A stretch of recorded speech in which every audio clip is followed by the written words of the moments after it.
All right, hello everyone. So we've just reached 2,000 subscribers. So I thought what I'd do as a little celebration here is do the first of what will hopefully be a series of episodes of interviews with up and coming musicians. I have with me here Dan Whitelock of the band Whitelock. Now I've known Dan for over 10 years at this point, but he just put out his debut EP. So I thought I'd have him on and we discuss a little bit about where he's coming from. Dan, welcome. Hey, thank you, and congratulations on 2,000 subscribers, baby. Thank you. So we're going to talk a little bit about your debut EP, which is called Whitelock. The band is Whitelock, correct? Yes. Okay. So before we begin that, I would like just give people a little bit of background, like where you came from when you started playing music. What's your story? I'm from Boston, Massachusetts. My dad was a musician, so naturally I grew up playing music. First and foremost, I got my start playing drums. I was pretty much playing drums as long as I can remember. Mm-hmm. And I started playing guitar and bass and songwriting around, 5th, 6th grade. And my dad had the studio in the basement, so I started kind of writing and recording things here and there pretty early on. So I kind of got that whatever, the production songwriting bug pretty early on too, as well as the playing, of course, yeah. Yeah. So who were some of your favorite bands growing up? So the very very first one was Van Halen. Van Halen, and nice. even in like 4th and 5th grade, I remember my teacher, kind of deputized me to go around, like at the end of the school year. I went around and unhooked all the computers in the school pretty much, and as like a reward for that, one of the other teachers bought me a Van Halen CD, and it was the Van Halen Greatest Hits Volume 1, Mm-hmm, mm-hmm. but like that was enough. And prior to that, my dad had Van Halen 1 and a couple other notable CDs. We can get into that. Just driving around in the car.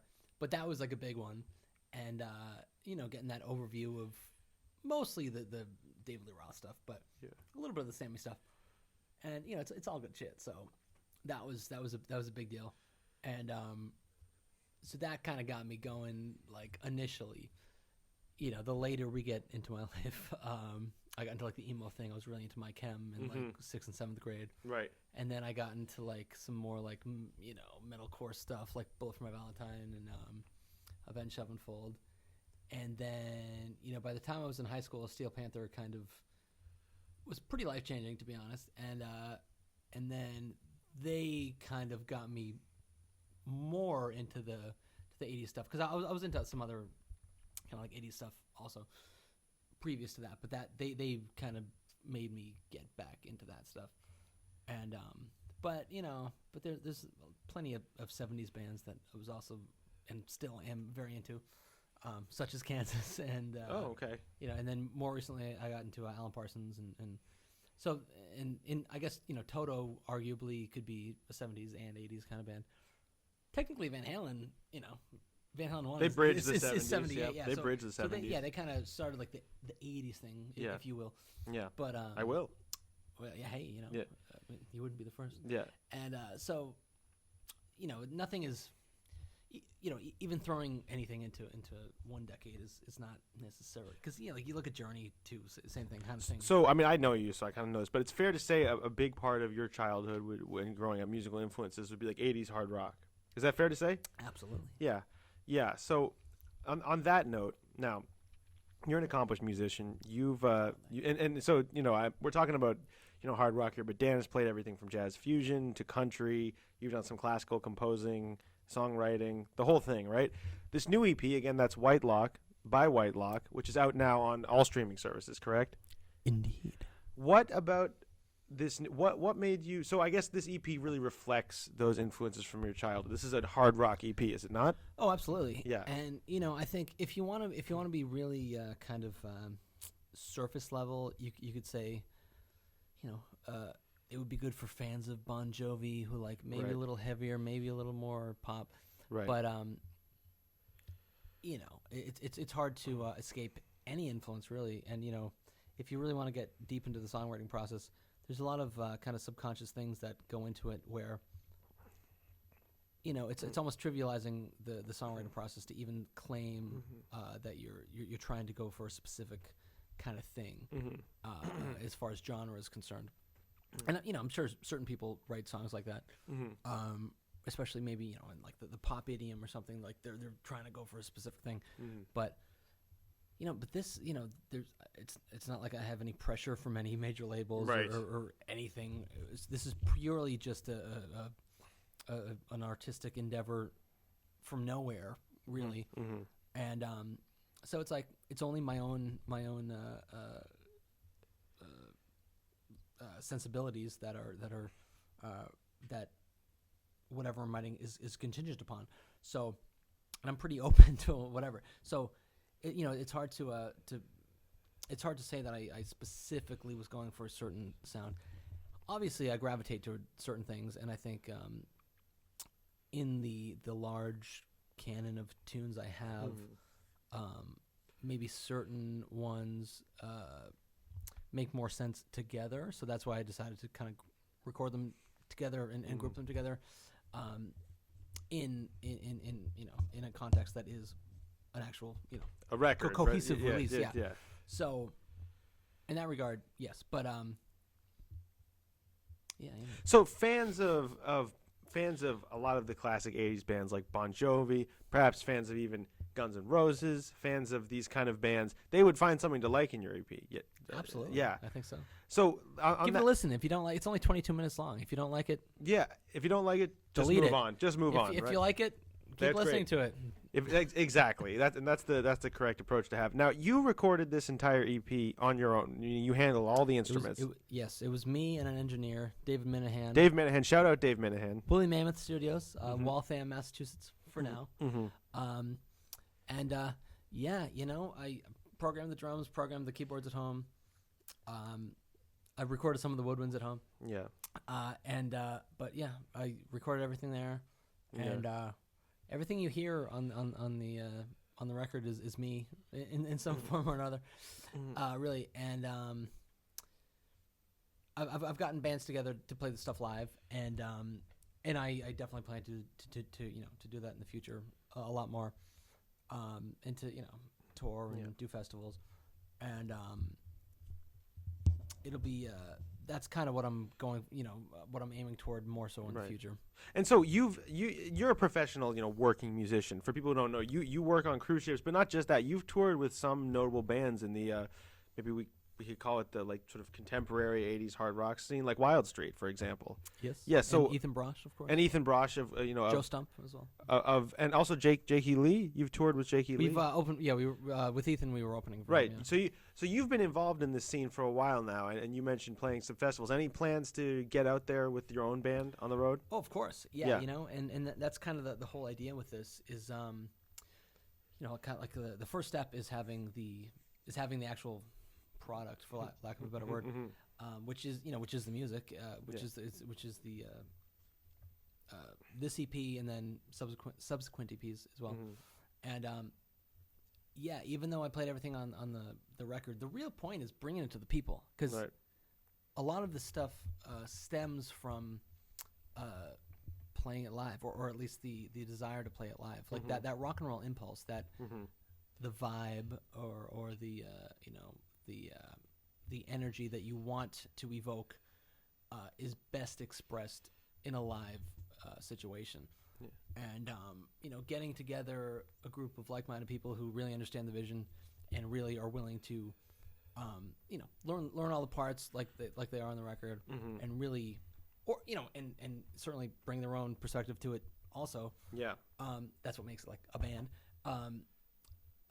That's something I'm really looking forward toward creating going forward, because I want to play live. I want to bring it to the people. And that's a big deal, and that's probably paramount. I mean, the studio stuff is great. It would be nice to place some tunes and maybe a TV show or something. Exactly. Like that would be lovely. But I think a lot of the desire to even do this in the first place came from the desire to really play live, and, Right. and bring that to everybody. And so I mentioned, you've toured with some sort of classic 80s artists, and you've sort of been around this. Is it a scene, or is there a scene still around 80s hard rock today, would you say, or what would you say? You've been more closer than I. Yeah, well, I have. I mean, with the with the internet, there's certainly tons of people who seem to be very much involved in this. I don't know what you want to call it. Like, I think even placing a name on it might be Weird, inappropriate. Right? Yeah. But there's certainly, at the very least, there's the fans from the 80s who just grew up and are still around, right? Of course, right. And they like that music over everything else, and I don't blame them because it's very good. Right.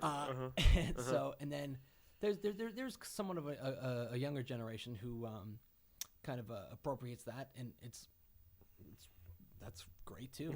Like I certainly was that way in high school. I was like Mr. 80s guy. Right. And I remember. Now I wear weird shirts, but I still have Hawaii hair 5-0. and stuff. So Hawaii it's 5-0. like I'm still that's still a significant part of my thing. So like I get it, and there's certainly people. There's a lot of people out there who are really into it, and I'm one of them to a large degree, right? And that's a good thing, I think. And this brings up the whole problem of kind of being pigeonholed as like an artist. Yeah.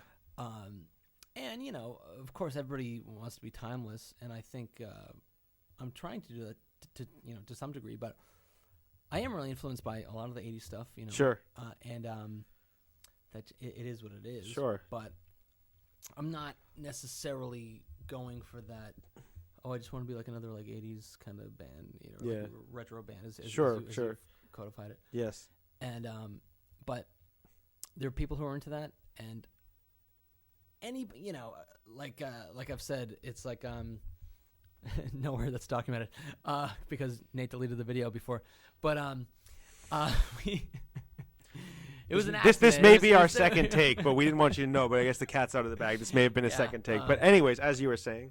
But but it's it is such that I can't remember my fucking train of thought actually. Well, that's okay. I might have had a few beverages since that the previous video got deleted. We had some ice cream floats. Let's get into another this point. This coffee is delicious. Let's get into this. Let's get into this. So the coaster is. We got very anti-gravity coaster. So you talk about you're playing hard rock music. You're playing music inspired by these bands from the 80s. What is the state of rock music in 2023? Because it feels like for the last 10 years we've been hearing rock is dead. Do you think that? What? Excuse me. Do you think that? And I guess how does that impact your going forward? Are you encouraged, discouraged by the environment today? I think if people based all of their own individual actions on the environment, I don't think a lot of great art would be created. Fair point. So. Yeah, I mean, famously Gene Simmons said it. That was in 2014, actually. Yeah. And then, of course, Steel Panther talked about that on their latest record. And it's like, it's like nobody gives a fuck. Like it's like there are plenty of rock fans out there. Right. So it's an overhyped kind of statement that gets said every year. Is what you would say? I mean, if you look at the rock charts. It's like Imagine Dragons is like number one. They're obviously not rock. There's something. We respect all artists on this interview series. Whatever they are, okay, they're doing it, and they do what they do. I sense a resentment towards Imagine Dragons. Dan, expand on that.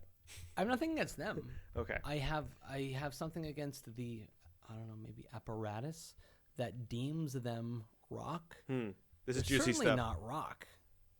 You dare to call them out on this podcast? Yeah, I'm sure they're great people. I don't, I'm sure they're nice guys. I know they don't smoke cigarettes. We want a healthy, population here. Truth, mate, baby. But that's just a singer, I guess. Right? But whatever. I think Truth is funded by the tobacco companies. But whatever. I don't know. That's a whole thing. But I don't give. I smoke cigars. But that's. But I don't smoke cigarettes. Let's just get back. You kind of have real cigars. You have a problem with what would be deemed mainstream, sort of what was on the rock charts. No. The only thing is, there's no real rock. And who am I to say what real rock is? But to according to the sensibilities of people who I think would be fans of my music. Right. I think we all know what I mean. So there is Imagine Dragons is not rock. So there is it's it's something. Whatever. Fine. It's not fucking rock. So the fact that they're on the top of the rock charts. It bothers sorry. you. It bothers you. Sorry, it's just not rock. It's just it's a semantic. It's a game. spicy dance. It's a semantic game. So I guess let's bring it back to your EP then. So would you say I've listened to your EP now a couple times? Obviously, I've listened to it more than that because I have it saved in my phone. How But many? a couple of times. Oh well, I think. Would you say a few? No, I'd say I probably listened to the whole EP about. Probably close to eight or 10 times. And that's way more than a few or a couple. Or since several. you sent it to me. But so would you say? I sent it to you before it was even. Yeah, that's right. And I listened to it, and then yeah. So and again, that's Whitelock by Whitelock, available now on all streaming services. The EP has spaces in between every letter. That's the it's aesthetic. Very stylistic. But would you say your EP is a challenge to the rock establishment to get back to its roots? Would you say that? Because you've called out some bands here. Well, that would imply that the establishment is trying to is an antithesis to the roots. So would you? I don't think there's a rock establishment. I think there's an apparatus that tries to codify and pinhole music based on genre lines. I mean, I think the way algorithms go. I mean, I've already been noticing this. When you play my EP, I get placed with people, with other bands that fucking rock, which I'm happy. Like I listen to it. Like I haven't heard of a lot of bands, to be honest. Okay. But well, up and comers. I honestly can't even think of. But every time I've been listening to it, like especially on somebody else, like if I'm in somebody else's car and they're like just playing my tunes, like some other tunes will come on, and I'm like, this actually fucking rocks. And so there are other bands out there that the algorithm actually is aware of that seem to be pretty fucking cool. So that's heartening because it's like that opens up opportunities to get some bigger tours together with a couple with a couple bands that are kind of similar kind of vibes, and that can exist independent of whatever preconceptions of it needs to be like an 80s thing. It doesn't matter. Like if somebody's listening to the EP and they dig it, they're recommending Spotify is recommending other bands that are similar. You don't have to have this like meta genre thing going on. It's like if you like these bands and you like these other bands, that's a good catalyst to put some kind of tour together with these bands that maybe the algorithm is suggesting. Maybe that's a good idea. I don't know. Now, dare I say, I am loath to categorize you with anyone, but I have noticed, I think you've probably noticed too, in the last couple of years, there's been a bit of a, if not full-on resurgence, a bit of a sort of mini revival, if you will, of some sort of, maybe you could call it old school rock. You have Greta Van Fleet, you have the Struts, you have, there's some other bands I'm forgetting. There's a band called Dirty Honey from California. Do you see yourself as a part of this new American wave of maybe trad rock? I don't know what the term would be, but or are you different? Are you something else? Well, it's hard to categorize. Well, this is the whole thing, and it's like I think it's up to the fans to decide whether implicitly or not, or rather whether explicitly or not. There will be trends and waves of things that happen, and trends will happen, and maybe that's based on the fans themselves. Maybe that's based on algorithmic playlisting kind of thing, and it's kind of a chicken or the egg thing. I think. Would you like to tour with Greta Van Fleet if you're given the opportunity? Absolutely. Yeah. Yeah. I mean, I think anything that is bringing, because there are all of the bands from the 70s and 80s that are still playing. Sure. And Queen, obviously we all love them. Yeah, I mean, duh. But there needs to be like the next generation. And obviously all those bands influenced a lot of people, ourselves included. Yes. Sure, of course. And so there are the bands that are now gaining traction in the rock domain. And because, all these bands, influence people not even in the rock domain. But sure, yeah, no. But especially if we're talking about specifically rock, it's like this is happening, and we gotta kind of stick together. We gotta put these tours together. Yeah. And I think that's the most important thing. Like, online, it's like, you put the album out, great. If people listen to it, that's wonderful. Mm-hmm. I'm thrilled that anybody's listening to it, great. But the live thing is really important, especially now, like when everybody's has their head buried in their phone all day, every day. It's like actually going to a real event that's like a physical thing where you get like a fucking surge of adrenaline. Mm-hmm. Like nothing on your phone will ever give you that. Right. The best porn you'll ever watch will never give you the fucking rush of a great rock concert. But this is a Christian show. We don't condone that, of course. Even Jesus would be like, yeah, go to a fucking rock show, dude. This is what you find God in a good rock show. I cannot speak for the Son of God. Like, I don't presume to speak for him. I don't know. Yeah. But yeah, like he knows what's up. And it's like, yeah, man. Yeah. You fucking yeah. Like So I guess so that's, we've sort of talked about the macro of the sound, but I want to get into some of the specifics of this EP quickly before we move on. You, as I mentioned earlier, like the modulation let's scheme. Well, I was more concerned with the lyrics. You've worked, as I mentioned earlier. Dan's a working musician. You've toured. You've been on cruise ships. You've toured with bands. A lot of the lyrics on this EP, World Apart, I really love to hate you. Seems like there's some emotional relationship troubles with women here. Is that true? Is it a tough time with women, or am I reading too much into that? I wouldn't say it's tough necessarily. Not tough, but you know what I mean. You know what I mean. I mean, it's possibly archetypical. Hopefully, I hope people relate to it. I think they will. I think they will too. I think a lot of people have had their hearts broken. Sure, for various reasons. People who travel, definitely, like yourself. Yeah, I mean, I think specifically the first and third tracks on this are very much related to the kind of long distance kind of thing. Another Long Goodbye and Worlds Apart, if I'm not mistaken. Exactly, I've listened to the yes. EP, folks. I've listened to the EP, and you should too. That's Whitelock by Whitelock. He remembers the names now. I do. now that we're on this version. This of the is the recording. first take of this interview. Anyways. Yeah, so we can go into like real specifics. Why not? Give the people something juicy. All right, so we're trying to drive content here. We get really fucking juicy. Well, we're trying to we'll keep it keep it friendly for the advertisers. We can get it really friggin' juicy. Yeah. So yeah, Another Long Goodbye. Let's just say I had a wonderful experience in LA. Los Angeles. Staying at Nate's place. That's right. Many years ago. Not many. I don't know. Fucking a couple. 7. A couple. 7. It wasn't 7. Was it 7? No, I don't know. Jesus 6, 5. Christ. 7. He was not. COVID. He was not there. Yeah. At the time. COVID compressed. I feel like the last another 3 years feel like 1 year. But anyways, yeah. In there, and I had a lovely time with a lovely young lady, and so I had to leave like in a few days after that. It was a bit of a Dear Prudence situation, would you say? I don't get the reference. The Beatles, Dear Prudence. Sure. Okay. And and so and then like so I'm going home on the flyaway bus, Hollywood and Vine. If you've been to LA, you know it's there's a bus. actually referenced in that song. That's great. Hollywood and Vine. Okay. Whatever. I don't know. You'll all have to listen to the There's EP a song, to get there's some song, no, not my song. There's some other song. I don't know.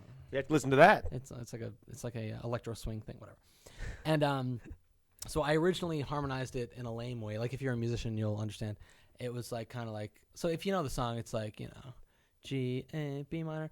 But I had it like, Haven't heard it G, yet. A, They got to hear D. it first, but yeah. So it was like, if you have perfect pitch, that would have not been very appealing to you.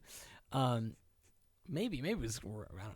So, so like I wrote this hook in my head. Right. And I'm like, oh, that's like a pretty good hook. And that's like on the bus to the airport to LA. And so then I take the bus to LA, to LAX, and I get on the plane, and then I go back to Boston. Right. And then I get back home, and then I'm like, oh yeah, I wrote that hook. And so like I just dropped my jacket, dropped my bag, went right to the piano, and like sat down and like found out like the key that it was good in. It's like, oh, dun, dun, dun, dun. And I was like, oh, that's kind of lame. Like, it doesn't really work. Because it was like, I decided D was a good key. So it was like, G, A, D. It's like, that's kind of lame. I was like, oh, but what if G, A, B minor? Oh, there we go. And that was like, bang, I got the fucking hook. So that was cool. And then the song wrote itself after that. And so that was one story. And then now we're going to the A World Apart, presumably. Sure. And yes, tell us about this that is actually maybe possibly a better story. So let's just say I'll try to keep it very truncated. Try to keep it. I'll try to keep it. Yeah. Truncate that for the fans. So okay, so let's just say there was a very special lady I knew. We can call her Gertrude. We could. We could call her anything. Yeah. So there was during the time I first was spending with her, I wrote a very, very lovely kind of like "I love you so much" kind of song. Right. And that wound up becoming the verse of a song that it became, which is a little more obviously, the long distance relationship didn't work out kind of tune. Mm-hmm. And the chorus of which I wrote on tour with when I was on tour with Wild Street. I was in some airport somewhere. It was either Belgium. It was either Belgium or the layover in like Munich or something. Mm-hmm. I think it was coming. It was coming home from we did 10 days in Europe. Mm. And so like that chorus kind of just hit me out of nowhere. Which most choruses I write or get divinely inspired by or whatever. Sure. They kind of just hit you out of nowhere, and you're like, oh shit! I better write that down or do a voice memo or something. Because sometimes you're like, fuck, this is so good, I can't not. And so that was that kind of experience, and that chorus was like, because sometimes the lyrics come with the melody and everything, right? And that one did, and it was like it was tough to not cry, literally. It's very brave of you to admit. Well, it's true, and it's in accordance with the lyrics. And this is people should listen to this because this is very emotional. It's called "A World Apart" off the Whitelock EP. It sounds like he's being sarcastic. I'm actually not. Actually true. I'm actually not. I sound like I'm being sarcastic too, but that's only because I'm a fucking jaded fuck. Yeah. And I'm over it now, but right in that moment when I was writing it, I was like it was definitely, I was very vulnerable. You could say love is a bit of a puzzle, and you were missing a piece. I was missing a well, the pieces, right? Well, I was missing a shitload of pieces, clearly. This is... but at least I had perspective. Don't worry, folks. It's almost like we planned that. That was actually... that was pretty good. No, that would have been a shitty bit to plan. That would make us fucking assholes if we planned that. That would be a lot of build-up for not a lot of payoff. This is a fantastic interview, folks. You never... These aren't even my fucking glasses. Where am I? No, you wear these. The point is... I'll wear mine. Okay. Well, I want to get back to... So, let's just say this song... This was a... Put those fucking glasses on. Well, all right. I mean, I'm just the interviewer, I would say that, it was a bit of a... I didn't even finish the fucking story. Oh, okay. Sorry. Go ahead. So, I wrote the chorus in that airport, and I was like, it was actually like this. Even though I'm laughing about it, it is true. Like there was a long period of time where I couldn't actually even revisit the song for the purpose of writing it without shedding a little tear, because I'm such an emotionally sensitive person. Right. And I didn't really get over that relationship until recently, but it's okay. I'm good now. That's okay. That's what music's for. Coffee will help me through. Yes. Delicious. Man, I want to fucking roll now. All right. And so, then the verses, so as I said, they were inspired by kind of, a tune I had written originally for the same girl that was all like, oh, I love you. But it obviously took a different kind of turn. But so I wrote the verses literally on the highway driving with Wild Street, listening to this demo I'd made. Yeah. And just, writing fucking on my notes on my phone. And then the interesting thing about this was the 5-song EP that exists now was originally part of a full 11-song full-length album that I was going to record if my schedule had kind of allowed that. Right. It didn't, so this was kind of like what I could do with my schedule, which I think ultimately will be for the best. Whatever. Right. But so it was going to be a 10-song full album. And this was like a kind of a late entry to the thing. Yeah. And you know what's strange is... What's that? So it was the 11th song added to the album. I spent 11 weeks with this particular girl. Now, would you look at that? In a certain... I mean, everybody who knows me knows what I'm talking about. But let's just say, Thankfully, they don't know you yet. So that being said, and then so get this. This is the craziest part. Tell me. So there was this chord I really wanted to use in the pre-chorus. Which is like that interesting C sharp minor 7 flat 5, which I directly lifted from that voicing, at least from the band Little Texas. I can't remember the song. Little Texas, the grindcore band. No, but in order to kind of make that make sense, that whole section wound up being, guess how many bars? Tell me, could it be 11? 11. That's odd, folks. If you don't, Which is crazy. In music, things move very in. strange. Yeah, they move in 12 bars. They move in 8 bars, 4 bars. To have is very weird. To move in So 11 there was, bars is like strange. a lot of 11 going on. So what you're telling me is, and I didn't even realize it until, and so that was weird. That being said, it's only a 5-song EP that I actually released, so it kind of, But the original plan was that, whatever. So I want to get this. So we've gone over some lyrics. You've been through some heartbreaks, and you've channeled into a sort of a synth-heavy, 80s-inspired hard rock EP. Now, Dan, let's flash forward a bit, and You're really far forward. Your head looks huge in this. We're gonna ignore that. I'm glad, because my head usually looks. Okay, big. so we're gonna flash forward and just let's pretend that we're. At least it's still recording this time. Yeah, we're past 15 minutes, right? We're. I might cut all. Oh yeah, this. we're like 20 something. Yeah. Yeah. So. Lovely. Yeah. So the point is that none of that happened, and I may cut it, or I may not, folks. Or maybe we're just gonna keep rolling. But let's say that in a year your EP does well, and you have some sort of It's already doing well. I have over 80 monthly listeners. Oh, no shot. And it's been less than a month. Well, there you go. So I don't know. That's how why it's you all need to go possible. listen to that. Well, you got to all listen to it. Let's say, who would you like to? My point is, let's say it does well. Who would you like to work with? Well, I think the tactful way to approach this is to look at a band that's not super huge, Right. and that's ideally from around your geographical area. Mm-hmm. There's something which I think was kind of fortuitous. Yeah. So I did one gig with a band that I had gotten together with this material. I was sitting with a guitar player, Rob, Shred Guitar Rob on Instagram, Okay. and I hope that's right. Shred Guitar Rob on I think it is. Instagram. And so and we just kind of gone over the tunes, kind of one-on-one, and then we're sitting there at Boston Burger Company on Boylston Avenue. They are not sponsoring this video, but they should. I could really use the money. Give me a fucking credit card or a gift card, whatever. And so they won't now. That was very demanding of me. I shouldn't have phrased it in such a whatever. Cut this shit out. And anyway, so we're sitting there. He was actually in the bathroom, so it's as glamorous as it sounds. But so this because they were playing a bunch of like good shit. Like they were playing a bunch of like Def Leppard and Bon Jovi. Okay, this is the kind of stuff you're into right now, or and, always, not right now. And then I heard this one tune, and I'm like, "What the fuck is that? Like that sounds like something I've heard, but I can't tell what it is." Uh-huh. So I Shazammed it, and it was the band fucking Bang Camaro. Local Boston band, Bang Camaro. Which I didn't know because I was like, yeah, I probably had heard them. But I I saw didn't them know. play 13 years ago. They did a show, and it was the craziest thing. It was like just this chorus of people, 12 people lined up, like a choral, like a church choir. But then all it was just hair metal choruses, but bigger than any kind of chorus you could ever conceive of.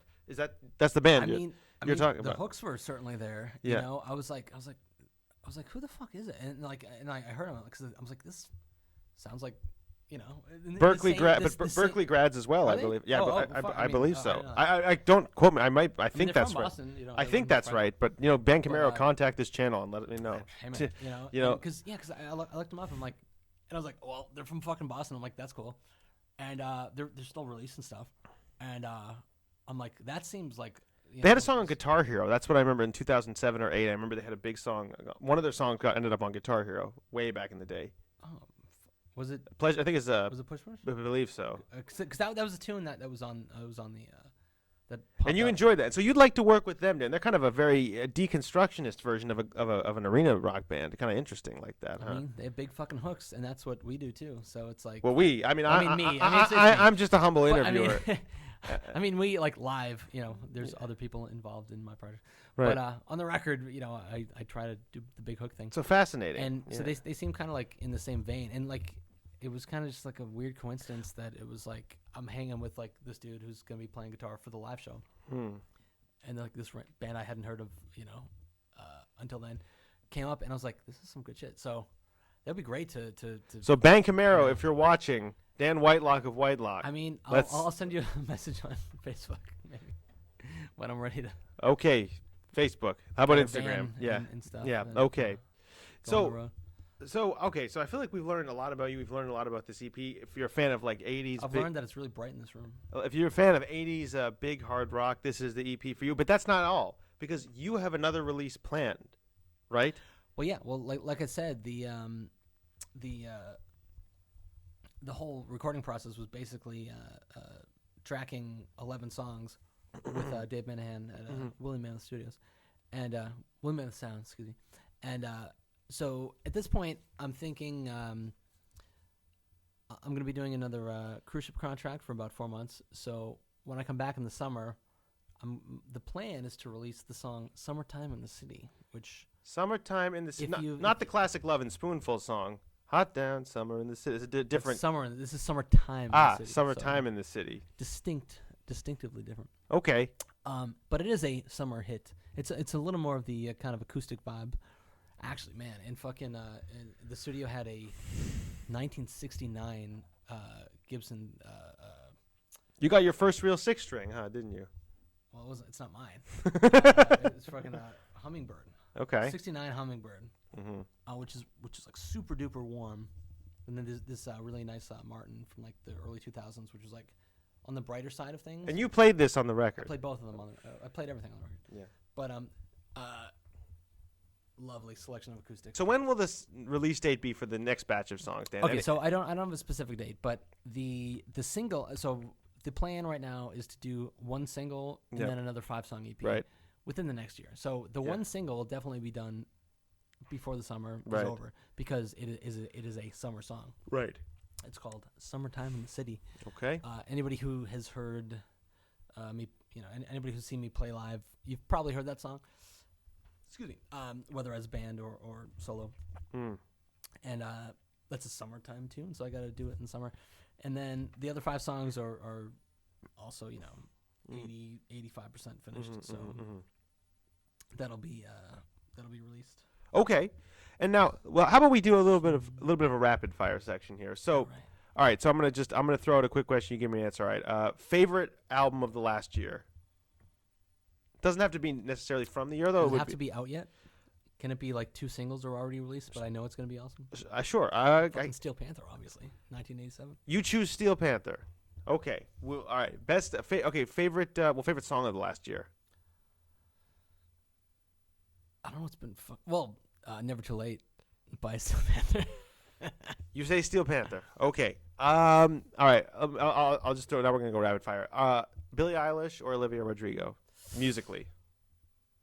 The only one I know more than one song of is Billie Eilish, so Billie Eilish. So Billie Eilish. Okay. But you'd be remiss to not also include her brother. That's true. He is kind of the special sauce. A huge part of that. Yeah, the two of them together. He knows what the fuck he's doing. The two of them together, I think she's a great talent, and he's really taking it and running with it. He knows what he's doing. Okay. I really love the really close mic, right? That's unique and really cool. Yeah. And like having it panned and it's very unique and cool, right? Which is rare in pop music. Like he's actually breaking new ground, which is cool. That is pretty cool, right? The way they've been able to sort of like do those those bluesy bass lines with like 808s and stuff. It's like really interesting, right? But even just like the vocal production, like it's very unique and very cool. And all right, I dig that. I dig that. All right, so that being said, I fucking love that fucking tune. The Olivia Rodrigo tune is fucking great. Yeah, which one is that? There's also Good for you. That's like, a good one. Yeah. And there's Lil Nas X totally rips that song off in another tune. Really? Yeah. I didn't realize he did. I guess maybe he did do a pop punk song, but I'm totally forgetting. I'm blanking what it is right now. Just melodically, because that song also rips off Hey Ya. I don't know, man. I'm blank. I should know this because I actually am a Lil Nas X fan. That's this actually kind of I can extrapolate this a little bit. I think with Olivia Rodrigo, she may have been Billie Eilish is like a different thing. She's also cool for her own thing, but there is that kind of like pop punk double time feel kind of 4-chord thing coming back, and I've noticed that. Yeah, I'm kind of looking forward to that because on my next EP I have a tune that's kind of similar to that. Okay, which I wrote in high school, like at the actual time that they're kind of. Give us a sneak peek of the title. What's the song? What's Life for Me, which people have heard if you've seen me live. They have heard. Some have called it an anti-drug abuse anthem. That was you, you motherfucker. That was back in the day. That may or may not be true. But okay, we're gonna do a few more rapid fires. Favorite album of the Yeah, I mean, drugs are awesome, by the way. Just don't get me wrong. This is a Christian show. I don't know where he's getting that from. Favorite album of the 70s. Oh fuck. Oh man. Oh fuck. Oh, Van Halen 1. Van Halen 1. Fair enough. Yeah, of course. Favorite album it's of the technically Van Halen. And favorite album of the 80s. Oh, I mean that's fucking impossible. Well, give it your best shot.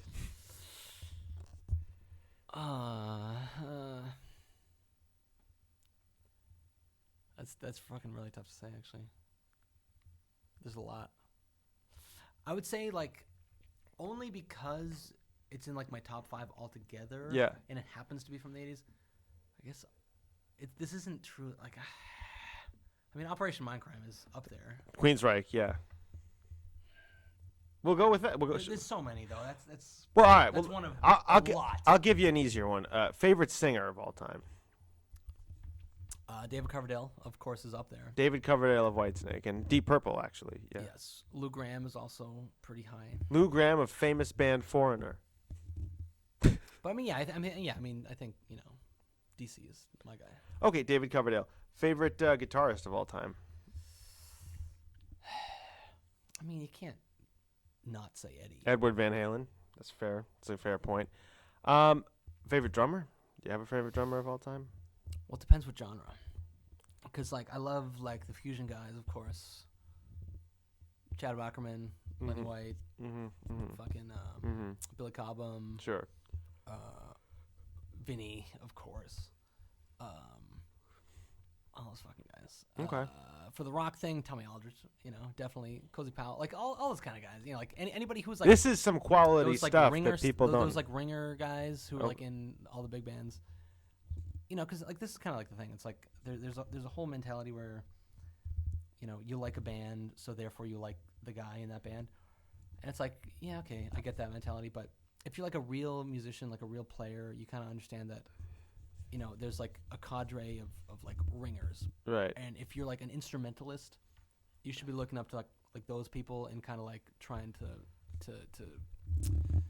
follow in their footsteps and kind of have those kind of careers. Because like just making it in like a band, it's a tough prospect. It's a tough prospect. It's like not impossible, but look to be like a great instrumental. Like, look to be a great player. If that's your bag, just be a great fucking player, and then just do as many different gigs as you can. Yeah. So like I admire that aspect, because even like with the favorite guitar player thing, it's like I of course admire the guys like Steve Lukather and Dan Huff, who are like studio guys, and maybe not a lot of people know their names, but they're fucking awesome. Mike Landau, like those kind of guys.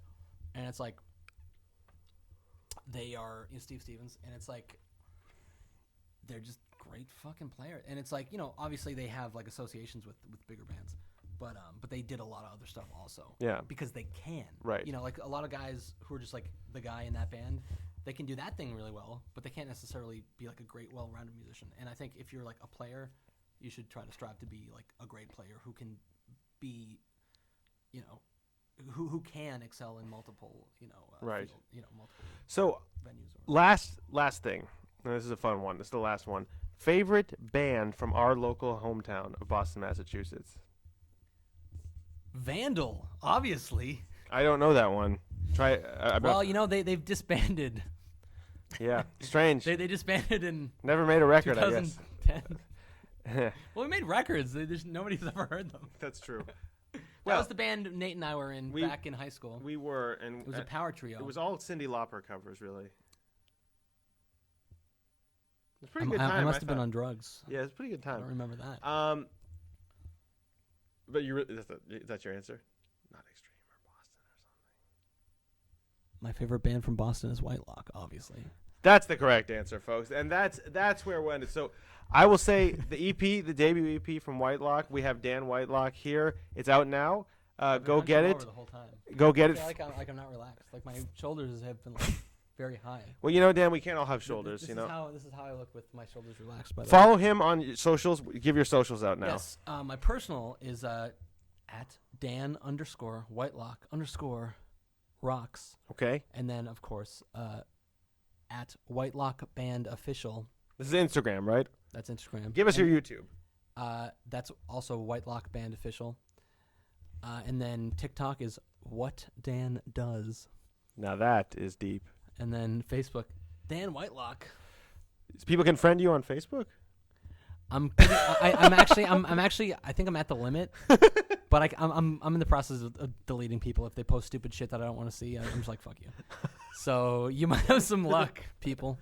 All right, everyone. This is the first of this series. This will be on the main channel, as I said. Anybody who's interested in being interviewed further, please contact me, and we'll throw it up on the second channel. Dan, And in the comments, comment on my hair. I just got it re-highlighted. Shout out to Jackie Pina. okay, Pena, I don't know. we'll throw her in there. Dan, thank you for coming, and best of luck on the EP. Thank you all for 2,000 subscribers, and I will hopefully see you at like 10,000, hopefully. All right. All right, here we go.